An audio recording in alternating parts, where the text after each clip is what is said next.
임대를 놓는 이제 임대인 입장에서 보게 되면 나는 전세 보증금만 냈을 뿐인데 갑자기 너 연 기준으로 2천만 원 수입이 있는 걸로 쳐줄게. 나는 받지도 않은 월세 수입이 있는 걸로 가정하고서 세금을 내야 된다더라. 네, 오늘은 정말 신박하고 좀 어떻게 보면 좀 민감하지만 꼭 다뤄야 될 중요한 주제라고 생각을 합니다. 전세 소멸이 다가오고 있습니다.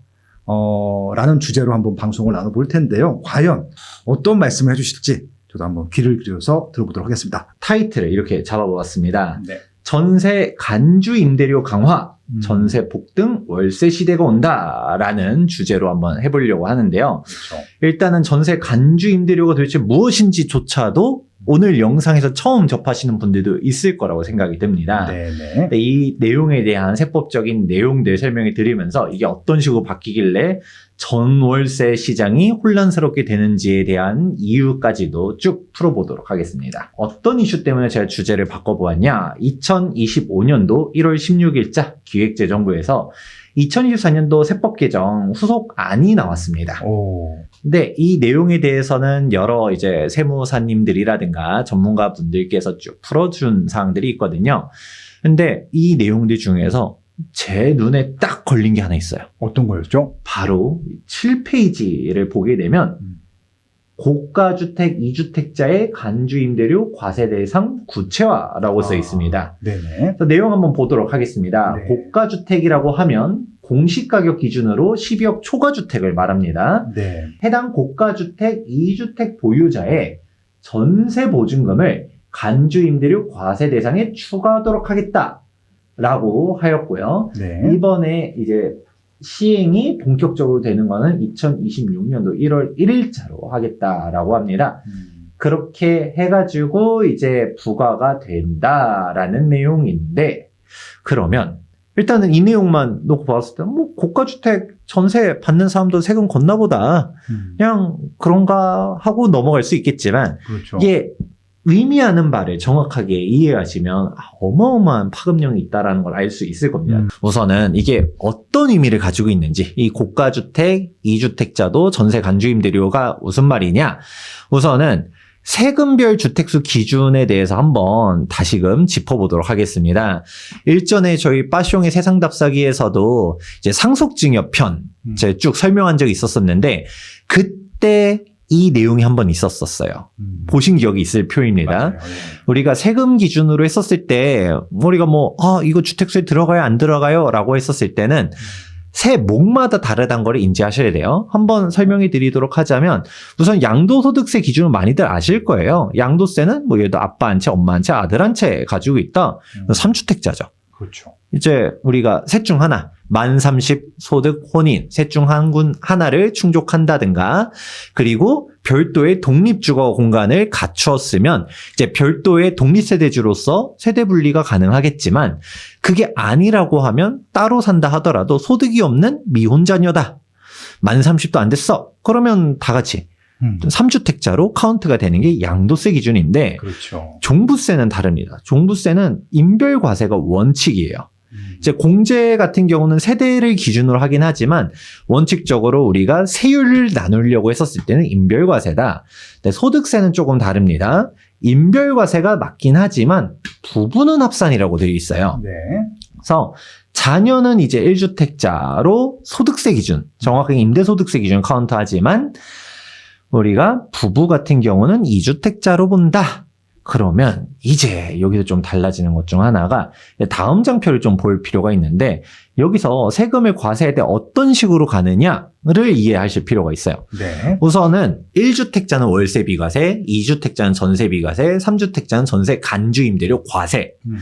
자, 우선적으로 1주택자는 내가 월세를 받고 있다 하더라도 1주택자가 임대차를 놨어요. 네. 그럼 나도 어디론가 임대차를 살고 있다라는 거 아닐까요? 그렇겠죠. 그렇다 보니까 1주택자가 월세 받는 거는 원칙적으로는 비과세 처리해 줄게. 다만 고가주택, 예를 들어서 공시가격이 12억이 넘어가는 1주택자 같은 경우는 그거는 안 봐줄게. 뭐 만약에 월세를 막 1,000만 원, 2,000만 원씩 받고 있어. 고가주택에서. 네. 그거까지 비과세하는 건 좀 아닌 것 같으니까 이거는 거들게. 가 일단 원칙. 그런데 우리가 월세에 대해서 세금 내는 거는 그르르니 하잖아요. 그렇죠. 소득이니까. 소득이 있으니까. 은행 보유 소득이니까. 그런데 많이들 받아들이기 어려워하는 것 중 하나가 전세를 놨는데 나는 돈 한 푼도 받은 게 없는데 전세에서 세금을 내라고 하면 좀 받아들이기 어려워하긴 합니다. 네.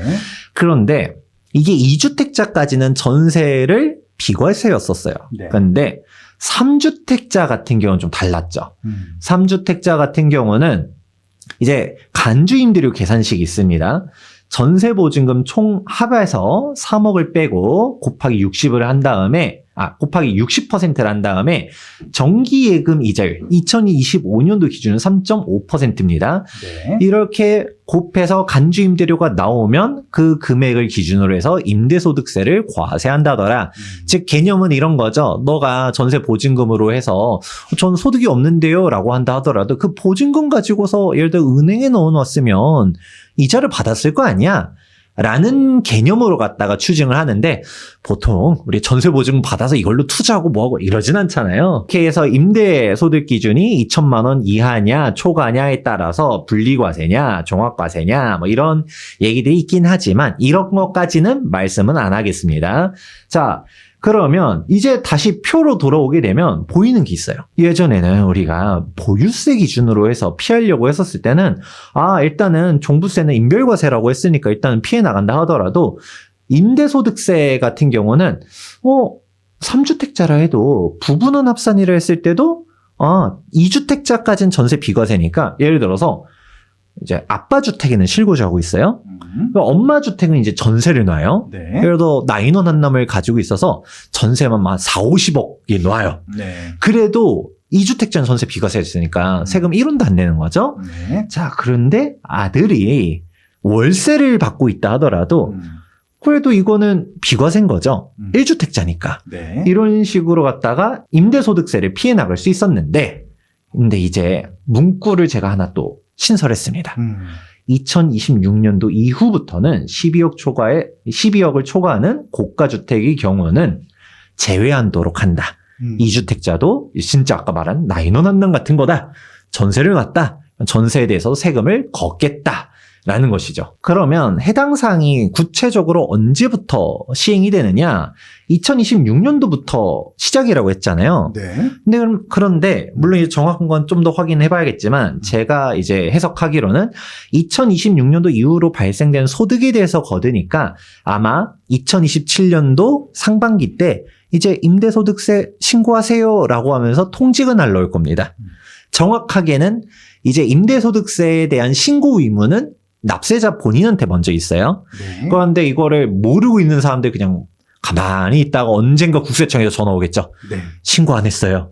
가산세까지 두들겨 맞으면서 네. 내야 될 수 있고 결국은 2027년도에는 아니 전세를 놨더니 세금을 내야 됐었어요 라고 하면서 이슈가 될 것 같다.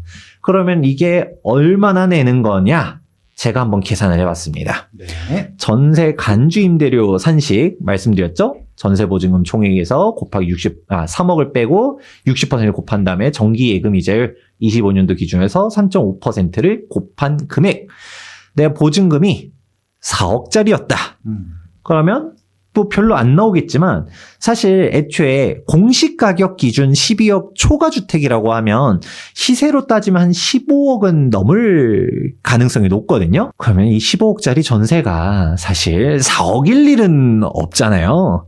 물론 3주택자부터는 이제 바로 이제 과세이기 때문에 쭈쭈쭈쭈 제가 계산해 놨는데 그러면 한번 생각해 보는 거죠. 내가 전세를 10억에 놓았어. 그럼 간주임대료가 얼마야? 1년 기준에서 약 1,500만 원. 예를 들어 전세를 20억에 놓았어. 그러면 1년 기준으로는 3,570만 원. 와. 그럼 월 기준으로 했을 때는 123만 원, 약 300만 원인 거죠. 그러면 우리가 빠숑님이 예를 들어 월세를 받고 있었어요. 네. 월세를 매월 300만 원씩 네. 매월 통장에 꽂히고 있어. 네네. 너무 기분 좋잖아요. 너무 좋죠. 그런데 네. 거기에 대해서 뭐 월 300만 원씩 소득이 있었으니까 세금 내세요라고 하면 세금 내는 거 좋아하는 사람은 없어도 네. 그래도 내야지라고 생각을 할 텐데 그런데 나는 전세만 놓고 있었어. 그런데 갑자기 월 300에 소득이 있는 것으로 간주를 하고서 세금을 걷겠습니다. 하게 되면 느낌이 어떤가요? 우선 가장 쉽게 생각하는 거는 내가 전세를 그럼 왜 놔? 네. 월세로 돌려야겠다. 그렇죠. 월세로 돌린다든가 아니면 내가 물론 이게 현금이 다 있지 않을 테니까 있는 선에 반전세로 바꿀 수도 있겠죠. 그렇죠. 일부 월세. 좀 세금 내야 되니까. 조세 전가라고 하잖아요. 전세 보증금은 2억 그대로인데 전 세금 얼치처럼 이걸 반전세로 말하기 좀 애매하겠지만 나 얼마 좀 받아야겠어. 이런 사람들도 있을 수 있을 거고 이런 식으로 갔다가 여러 사람들의 유형들이 나타날 건데 결국은 전세를 놓을 만한 동기부여가 감소하겠죠. 결국은 전세 가격이 높아질 가능성이 매우 높다라는 문제점이 발생하게 됩니다.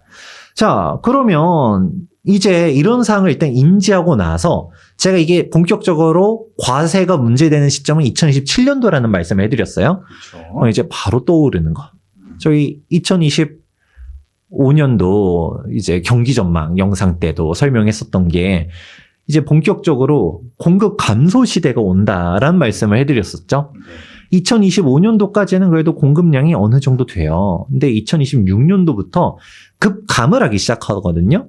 그러니까 지금 1만 건대 정도로 추산을 하고 있어요. 모집 공고가 계속적으로 뜰 거니까. 그러면 사실상 3분의 1 토막이 나긴 되는데 그러면 이게 집값이 올라가고 안 올라가고도 일단은 영향이 분명히 있겠지만 가장 먼저 사실 전월세 금액이 올라가기 눈에 보여진다.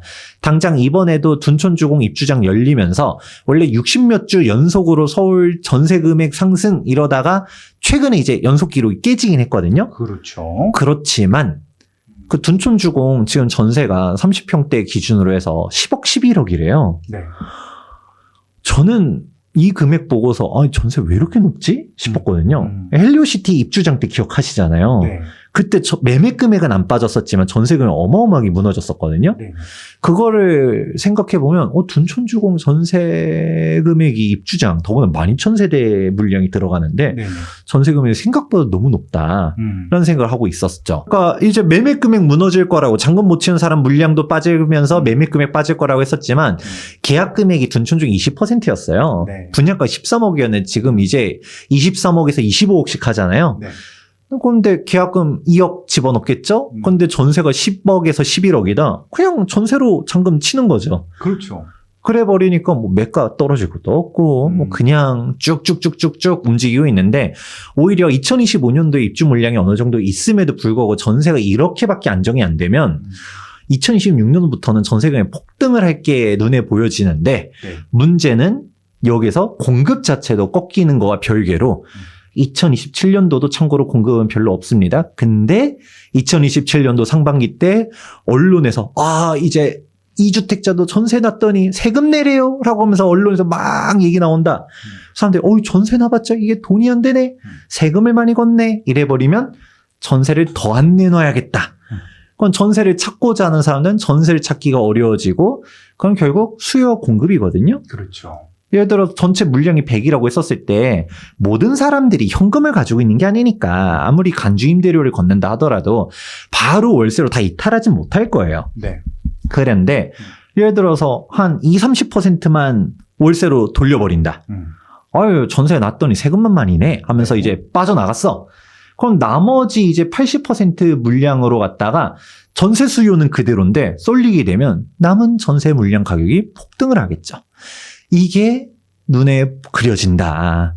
이게 정말 심각해지는데 그때는 공급까지도 적어지다 보니까 이게 시너지를 낼 것 같다라는 생각이 드는 겁니다. 더군다나 서울 같은 경우는 이제 멸실 물량들이 존재하다 보니까 2024년도치도 나왔는데 우리 평균적으로 2만에 한 3만 세대 정도씩 매년 이제 멸실이 되고 있어요. 그렇다 보니까 지금 2026년도부터는 사실상 순증이 아니라 이제는 순감의 시대로 갈 것으로 보여지고 있거든요. 딱 얘기 나오는 게 우리 의자 뺏기. 요즘 이제 오징어 게임 오징어 시즌2 나왔죠. 나왔잖아요. 네네네. 거기서 이제 짝짓기 게임 막 몇 명 이러면서 나왔는데 이제 다음 시즌 3 때 만약에 이 의자 뺏기 놀이가 나온다면 네. 갑자기 빙글빙글 돌다가 의자 빨리 앉아야 되는 거죠. 음. 그러면 의자가 부족해졌어. 네. 이 부족한 사람은 결국은 서울에서 나가야 되거든요. 그러면 둘 중 하나죠. 금액을 얼마나 더 높게 쓰느냐. 그렇죠.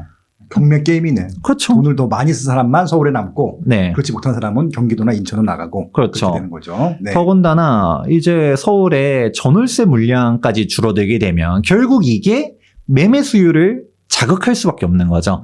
내가 높아진 전세를 감당하든가 아니면 나가든가. 근데 나가기 싫으면 주택을 매수해야죠. 네. 결국 이 임대차 규제가 정말 심각한 것 중 하나가 임대차를 안 넣으면 누가 전월세를 공급해 주느냐. 네. 모르죠. LH가 빌라 무제한 매입하겠다라고 하니까 빌라 전세 뭐 싸게 들어갈 수도 있겠지만 아파트는 왜 무제한 매입 안 해주시는지. 뭐 아파트는 또 임대주택이 있습니다라고 하면 임대주택은 내가 들어갈 소득이 아마 안 될 것 같거든요. 그러면 현실적으로 내가 돈을 주고서 매수를 하지 않으면 서울에서 쫓겨나가는 일들이 나타날게 보여진다라는 네. 것이죠. 그래 버리다 보니 지금 참 문제가 심각해지는데 그러면 분명 누군가는 이런 얘기 할 겁니다. 아닙니다. 김재경 국장도 자꾸 막 투기를 조장하고 네네. 그렇게 할 것 같은데 국토교통부에서는 공급이 충분하다라고 얘기를 계속 하거든요.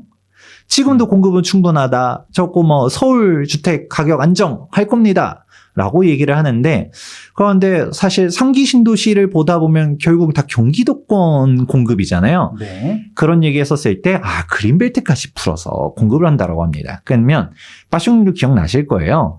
그린벨트 풀어가지고 4개 지역을 발표했었는데 기억나는데 뭐 어디였나요? 서리풀. 그렇죠. 네. 서리풀 외로는 기억나는 게 있나요? 뭔가 발표를 했는데 네. 지명이 기억이 안 나네. 생각해보니까. 뭐 위정부에도 있었었고 뭐 대곡도 있었고 하긴 했지만 네. 머릿속에 잘 기억이 안 나는 게 다 경기도였어요. 네. 네. 그러니까 그나마 유의미한 지역 서초 서리풀만 여기는 입지가 좋지.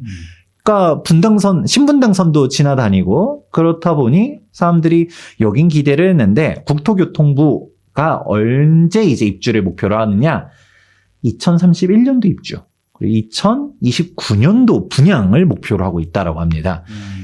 하지만 우리는 알고 있죠. 상기 신도시를 발표했었을 시점이 2018년도였거든요. 네. 지금 되는 게 없습니다. 네. 아직도 토지 보상 안 끝난 곳들이 있고요. 네.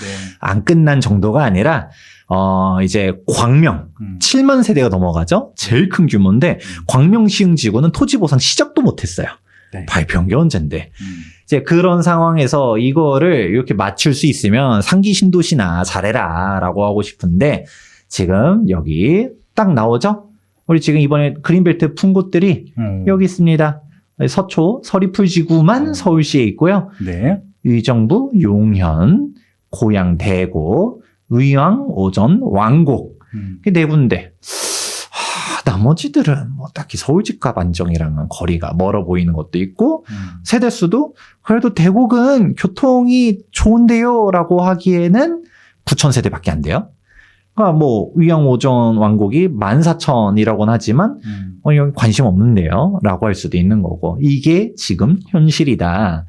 그러면 실질적으로 그래도 서리풀은 입주하잖아요 라고만 보자니 벌써 이제 1월달 기사죠.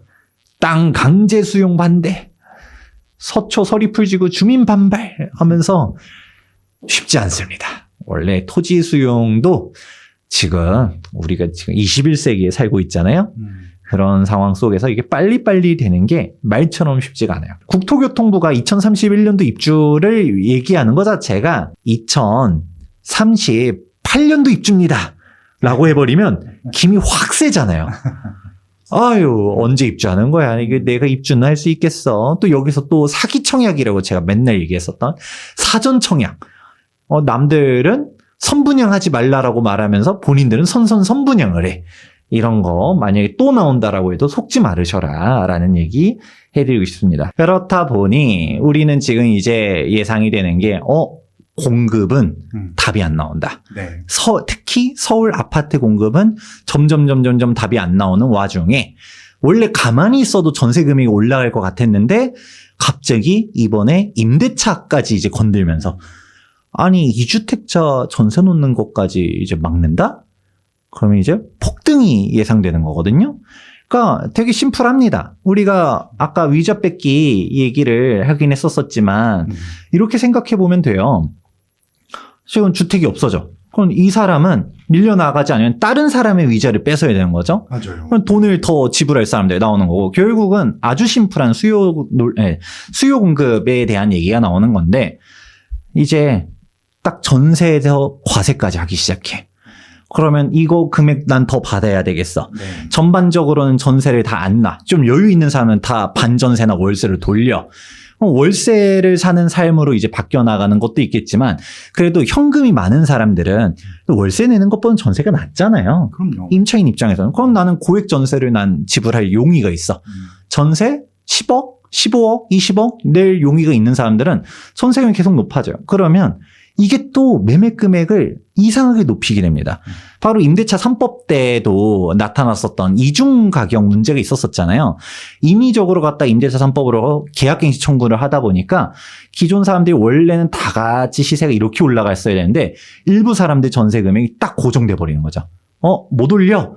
해버리면 갑자기 이렇게 슬슬 올라갈 게 갑자기 팍 튀어서 이 금액에서 전세가 형성돼 버리다 보니까 원래라면 매매 금액이 15억에서 전세가 한 8억이었다. 그러면 갭 투자를 하려고 했었을 때 7억은 필요했었잖아요. 갑자기 시세가 팍 튀어가지고 10억, 11억 이렇게 전세가 형성되니까 갭 투자하기에 더 수월하네. 4억이면 갭 투자를 할 수 있어? 가 되는 것처럼 일반적인 사람들 전세 금액을 전세 간주 임대료를 내는 거에 대해서 용납하지 못하는 사람들은 다 반전세 월세로 돌리는 동안 그래도 나는 이자 내는 거, 물론 세금 내는 건 아깝긴 하지만 그래도 은행 이자보다는 이게 나아 하면서 전세로 남는 사람들도 분명히 있을 겁니다. 그러니까 전세 소멸이라고 표현하긴 했지만 없어지진 않을 거예요, 전세가. 근데 고액 전세로 가겠죠. 희소성이 있으니까. 그러면 이 전세 시세에 막 치솟게 되면서 전세금이 또 올라가. 전세가 13억 이렇게 돼. 2억으로 갭 투자. 그럼 매매 금액이 결국 또 올라가기 시작할 거예요. 그럼 또 막 이제 사람들이 누군가 얘기하겠죠. 전세를 없애야 된다. 전세 때문에 갭 투자가 이제 쉬워지면서 사람들이 집값을 올린다더라. 이런 얘기들을 또 하는 사람들이 등장할 것이고 분명 이것도 누군가가 이런 정책을 펼칠 때는 얘기가 있었을 거예요. 아니 멀쩡하게 그동안 잘 있었던 사항인데 갑자기 2주택자도 전세 간주 임대료를 거두라고 하는 것 자체가 누군가가 지적했겠죠. 아까 제가 예시한 것처럼 흔치 않겠지만 나인원 한 남이 두 채야. 한 채는 내가 살고 있어. 한 채는 전세를 4, 50억이 나와.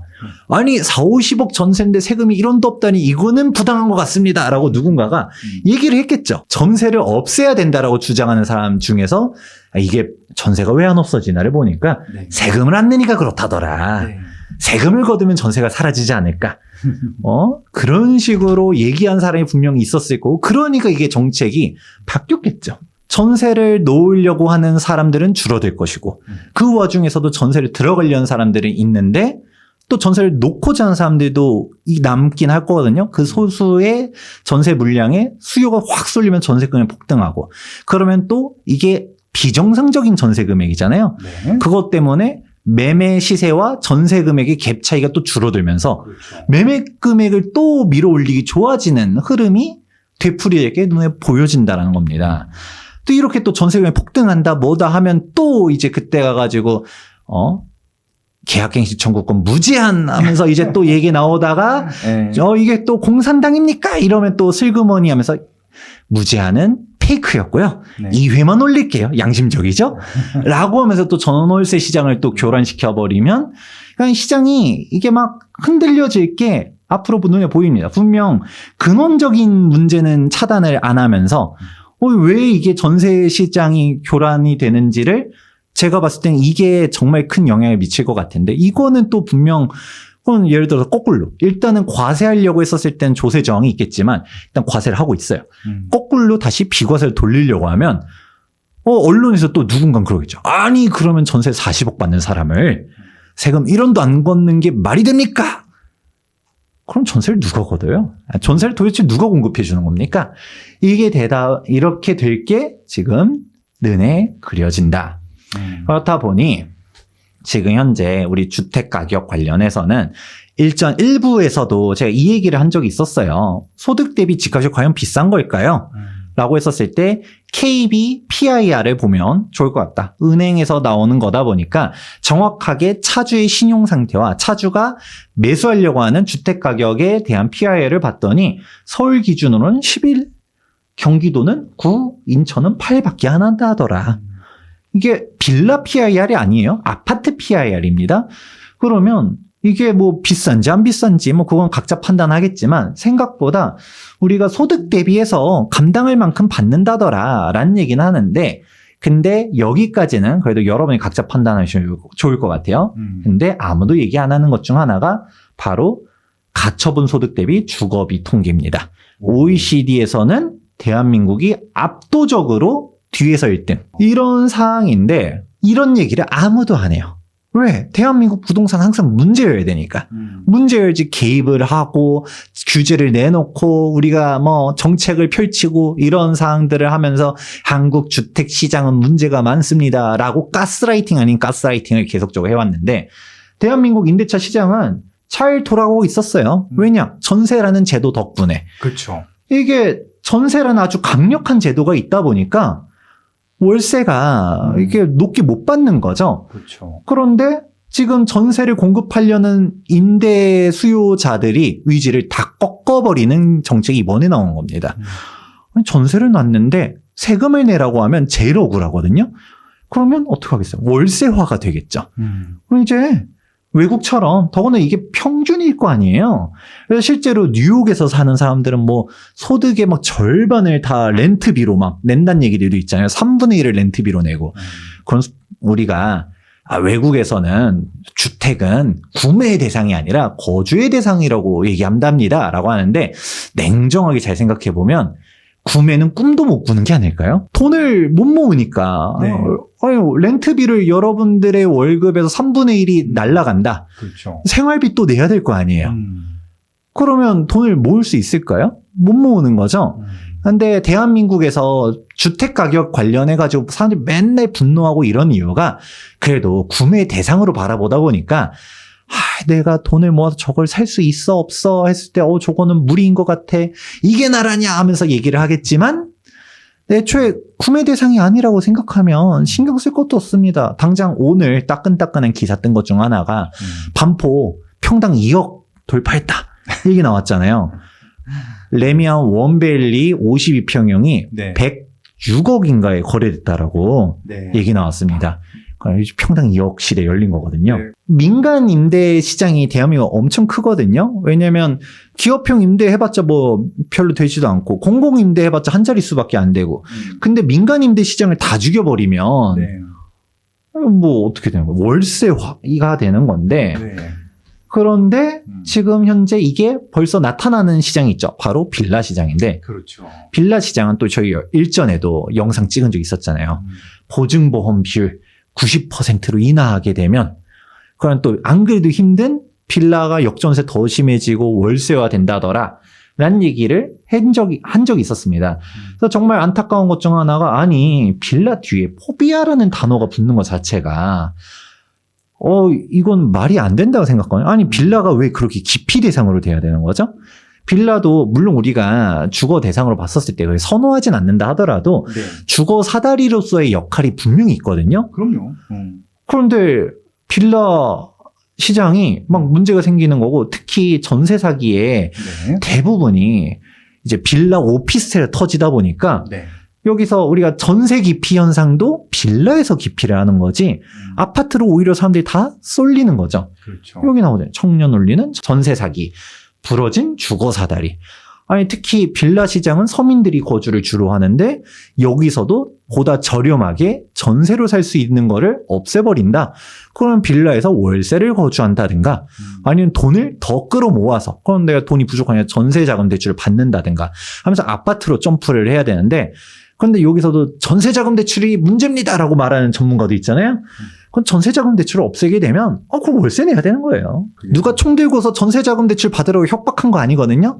월세 내는 것보다 전세자금 대출에 대해 받아서 이자를 내는 게 더 싸니까 그런 합리적인 판단을 한 거고, 그런 것들이 여러 가지 종합이 되면서 임대 가격을 안정시키는 효과들이 있는데 네. 물론 이게 전세 금액을 좀 더 올릴 수는 있겠지만 이게 수요자들이 각각의 합리적인 선택들을 한 결과거든요. 그러면 결국 아까 얘기한 것처럼 전세 금액이 매매 금액 올린 게 문제야. 그래서 전세를 사라져야 돼. 그건 이제 월세화입니다. 그게 지금 빌라 시장에서는 먼저 펼쳐지고 있고, 그러니까 이제 빌라 전세 사기에 공급론에 빌라 전세는 제가 아파트 공급이 2026년부터 꺾인다는 얘기했잖아요. 네. 빌라는 얘기도 안 했어요. 초토화입니다. 빌라 공급은. 오죽하면 LH가 무제한 매입해주겠다고 짓기만 하면. 제발 좀 지어주세요라는 얘기까지 나오겠어요. 지금 빌라 공급은 초토화예요. 그렇다 보니까 지금 서울 빌라 월세가 치솟고 있거든요. 계속 올라갑니다. 그러니까 서민들이 오히려 직격탄에 맞아서 월세 내는 사회가 되고 있는 거예요. 근데 다주택자에 대한 규제들이 계속 하다 보니까 지금 빌라 매매 금액은 또 초토화되고 있거든요. 사람들이 다 팔고 있으니까 똘똘한 채로 가야겠다. 주택수를 줄여야겠다라고 하는데, 그렇게 되니까 또 나타나는 게 외국계 임대차 회사들이 들어옵니다. 외국인들한테 임대를 넣어야 되는 게, 여기서 아파트를 짓고 이게 아니에요. 원룸, 투룸, 오피스텔이나 이런 빌라 전월세. 이게 보니까 매매 금액은 엄청 무너졌는데 네네. 월세는 올라가고 있어. 맞아. 예. 수익률이 낮네. 그러니까 이거 적과 꿀이 흐르는 땅입니까? 그러니까 이제 우리나라가 강가고 있었던, 이게 우리도 월세해서 월세 수익이 나는 시장이 되구나라는 거 하는 것을 객관적으로 지켜보던 외국인들이 이제 파악한 거죠, 이제. 서울 주택 괜찮은 것 같은데. 괜찮은 것 같은데. 예. 아니, 월세도 잘 받쳐줘. 그래도 이 정도 금액이면 더 빠질 것 같지도 않아. 그리고 정책적으로도 좀 보완해주고 있잖아요. 네. 저는 기업체. 기업 임대를 또 장려해줘. 장려해줘, 막. 종부세 배제! 막 이래버리면, 여기 나오잖아요, 우리. 운용자산 60조 원에 달하는 영국에서도 막 이제 들어와가지고 여러분들한테 월세를 걷겠다. 사실 개인적으로는 저는 시장주의자긴 하지만 부동산 시장, 여기서도 주택 시장은 외국에 개방해서 좋을 게 없다라고 개인적으로는 생각합니다. 네. 여기에 대해서 뭐 생각하는 바에 다 다를 수 있겠지만, 그럼 예를 들어 극단적으로 이런 얘기 해볼게요. 외국에선 이미 유명하거든요. 중국 화교 자본들이 다 들어가가지고 수도 매매 금액 다 올려. 그러면 서울에 주택을 가지고 있는 제 입장에서는 중국 자본이 밀려 들어와가지고 서울 아파트 가격, 서울 가까운데 보니까 이렇게 쌉니까? 그렇죠. 중국보다 싸니까. 중국보다 싸니까. 그러니까 우리가 자꾸 막 전쟁에 대한 리스크 때문에 서울을 사실 안 보고 뭐 캐나다 막 이제 투자하고 미국 투자하고 일본 투자하고 하다가 한국이 가성비가 넘치는 것 같군요. 네. 반포 60억 싼 것 같은데. 그렇죠. 우리 더 사겠습니다 하면서 막 사기 시작해요. 그래 임대를 막 놔. 그래 버리기 시작하면 아까 2주택자 전세 비과세였잖아요. 네. 그러면 중국인은 한국에 살 게 아니니까 전세 갭 투자가 가능합니까? 전세 내가 40억에 놓겠습니다. 그러니까 또 전세라는 제도를 솔직히 진짜 그게 불안했었던 거거든요. 왜냐하면 외국인들이 전세를 잘 이해를 못했었거든요. 근데 전세라는 제도를 알게 됨으로써 레버리지가 황당히 좋은 거잖아요. 그 무이자 차입이니까. 근데 지금 그거를 활용할 수도 있을 것 같다면 지금 말씀하신 대로. 더군다나 이게 이득은 내 거. 문제가 생기면 리스크는 네 거. 왜냐? 외국에 있어요. 역전세가 났네. 맞아. 도망가면 끝이야. 어떻게 할 거야? 그러니까 사실 이게 주택 시장에서 특히 전세라는 제도가 있는 상황에서 외국인들이 이 전월세를 놓는 거는 조금 규제해야 되지 않을까. 저는 물론 규제는 없어져야 된다 하고 맨날 시장주의자지만 이게 외국인들이 전월세를 받는 거 이게 과연 한국의 주거 시장에 과연 도움이 될 것인가를 보게 되면 좀 그렇지 않을 것 같다는 생각을 하거든요. 그냥 외국인 손 타면요. 이건 제가 단언컨대 말씀드릴 수 있는데 외국인들은 철저하게 시장주의잖아요. 시세가 올라가요, 무조건. 그리고 또 그냥 폭등을 합니다. 그러니까 외국인들 손 타면 무조건 올라갑니다. 그러니까 모든 서비스가 다 그랬고, 우리나라 모든 프랜차이즈가 다 그랬고, 은행권도 마찬가지였거든요. 저는 외국인들이 오는 순간, 이분들은 이제 두 가지 소득이 있잖아요.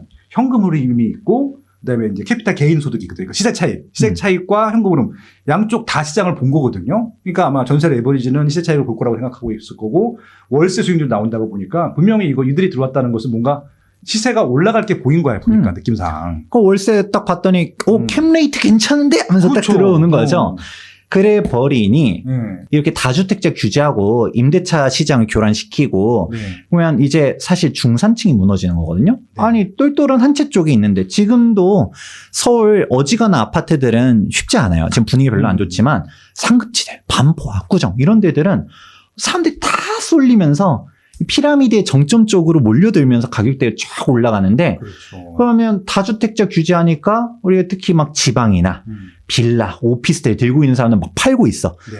근데 이게 누군가한테는 소액으로 전월세, 이제 나이 먹고서 나 은퇴했는데 월세 소득 한 50만 원, 60만 원 받으려고 하시는 어르신들의 이 코 묻은 돈은 좀 그렇고 어르신들의 이 소득을 뺏어버리면서 사람들이 막 이것도 막 세금 때문에 던져. 근데 이거를 외국인들이 받아가지고 싹 다 가져가는 게 이게 정상적인 건가? 결국은 이 임대차 흐름이 원래 국내에서 돌다가 해외로 자본이 유출이 되는 시장으로 돼버리게 되는 것이죠. 네. 그래서 저는 이거는 문제다. 더군다나 아까 말한 것처럼 이걸 좀 개편을 해야 되는 것 중 하나가 전세는 이제 이렇게 바뀌는 거죠. 1주택자는 월세 비과세라 했죠. 네. 2주택자는 전세 비과세, 3주택자부터는 전세 간주임대료 과세였다가 네. 2주택자도 고가주택 같은 경우는 전세 간주임대료 과세로 바뀌었어요. 그러니까 사람들이 한 채, 이제 2주택도 안 돼, 하면서 다 한 채로 가게 되는데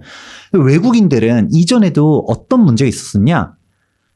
내국인 차별이라고 얘기도 있었어요. 역차별이죠. 역차별. 왜냐면 국내 다주택자 규제를 하다 보니까 가족 기준으로 예를 들어 아빠, 엄마, 성인 또 아들, 아들, 뭐 또 아들, 딸, 뭐 이런 식으로 갔다가 다주택자는 취득세도 규제, 뭐도 규제하는데 이제 외국계, 우리 검은머리 외국인이나 네. 아니면 이제 중국 자본이나 아니면 백인들이나 와가지고 아빠도 한 채, 엄마도 한 채, 아들도 한 채, 둘째도 한 채 하면서 한국의 부동산 하나씩 줍줍을 했는데 네. 이거를 파악을 못해요. 왜? 가족인지 여부를 확인을 못하니까. 그렇죠.